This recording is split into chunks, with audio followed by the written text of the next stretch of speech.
So this was a post that I saw on Twitter today, and I'm kind of surprised by it.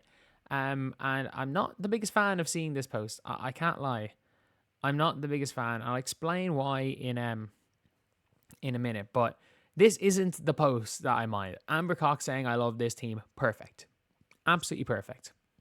And then there was a response saying, at this point, do you still think Amber or Steph are somehow secret saboteurs or incompetent or trying to ruin Caitlyn or whatever else people say, shut the hell up?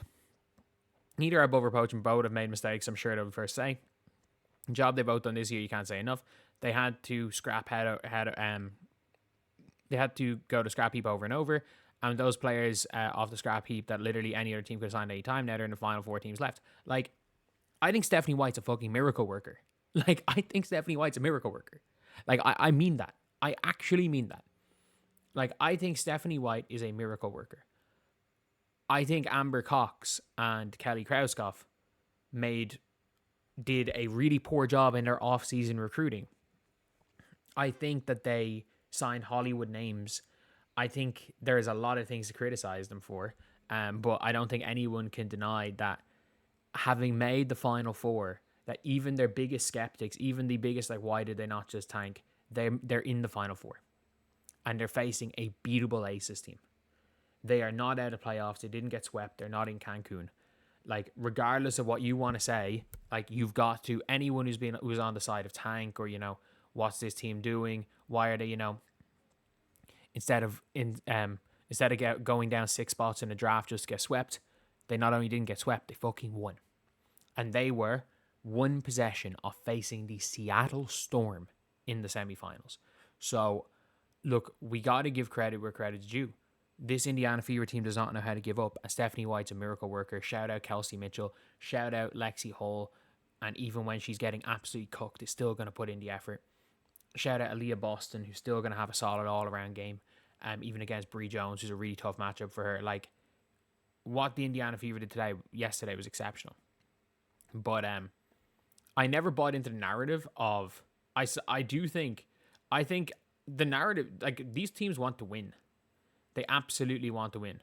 And I still do think that the Kelly Krauskopf, we want to be the apple, was just weird. It was just weird, in my opinion.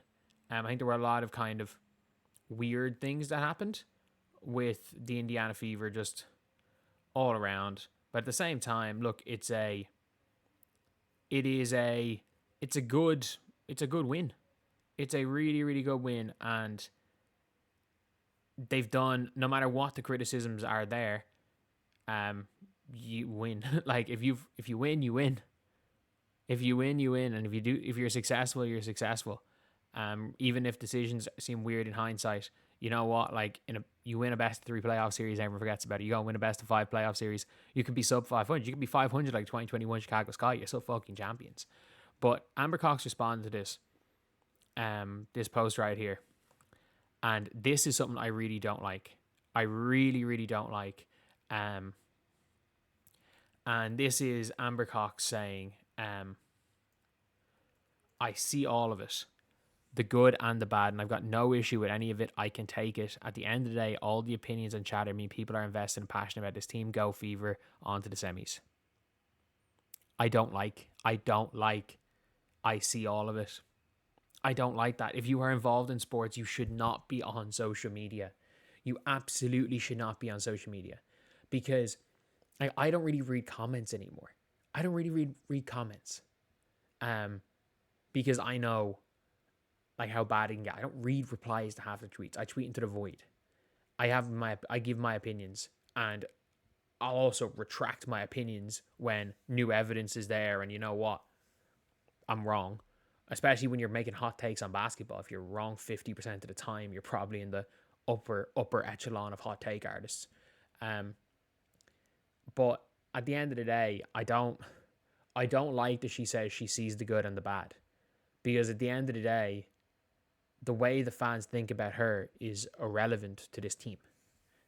It's absolutely irrelevant to this team. The way the fans think about Stephanie White, as long as they keep showing up, isn't that relevant. Like, I don't like the whole WNBA being chronically online. And She's on beyond the app. The people on YouTube guys who talk shit in her and Steph kick rocks. Like, I think Amber Cox did a really shitty job at roster construction. Like, we're allowed to say that. I don't care if Amber Cox sees it. She shouldn't be. She shouldn't be. Like, we're entitled to give our opinions. We are absolutely entitled to give our opinions. And nobody should necessarily have to read someone who gives opinions on their jobs. Like, I don't necessarily want to do that. Like, I don't necessarily want to do that. Like, I don't follow all the, the Paige Bueckers accounts that despise me. Like, that's a weird one. That's just a weird thing to do. And I stand by it. Like, this isn't a good thing. This isn't a good thing.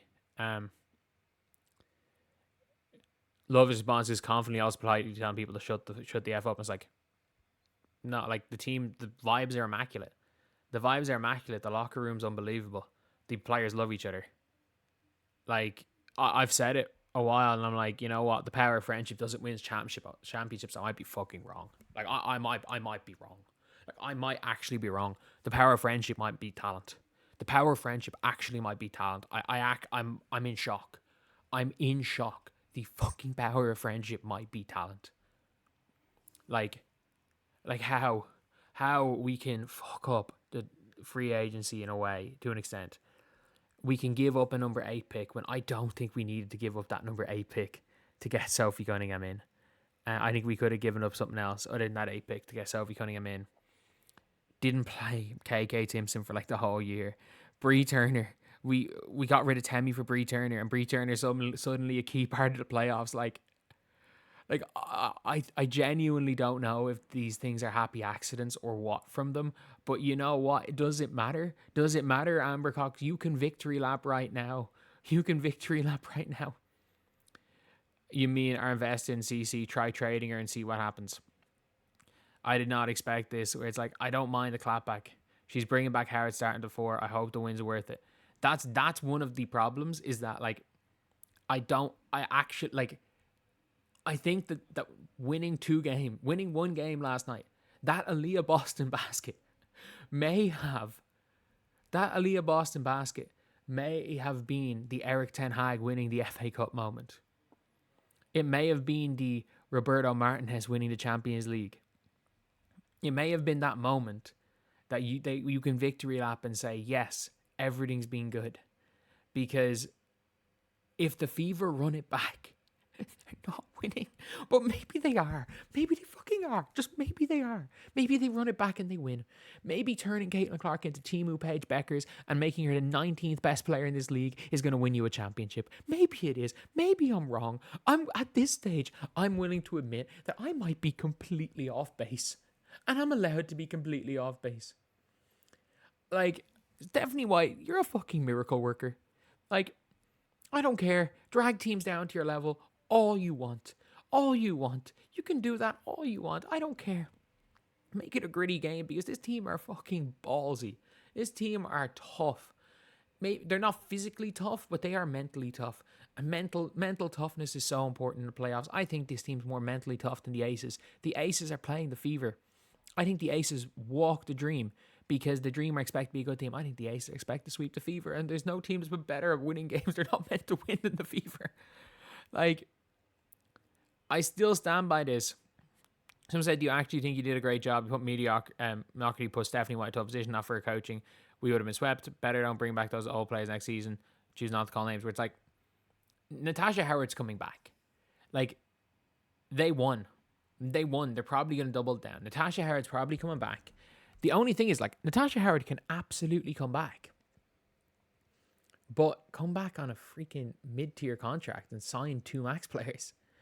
Like, you're going to have to pay Lexi Hull a low contract. Not a vet minimum, but she's not going to take much. Lexi Hull's smart enough to take a team-friendly contract. So is Sophie Cunningham.